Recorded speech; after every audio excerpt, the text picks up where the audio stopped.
Hello everybody and welcome.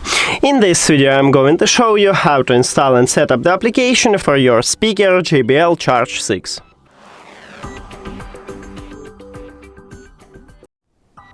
You have to start by open Play Store and now go to the search.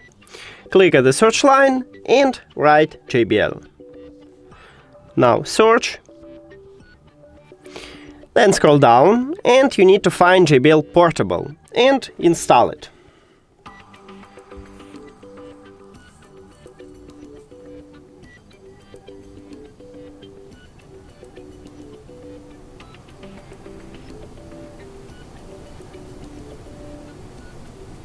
Now open it.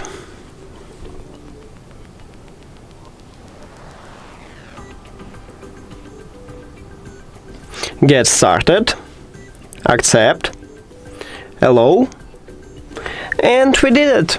Thank you for watching this video. If you found it helpful, please consider subscribing to the channel and leave a like on the video. See you later!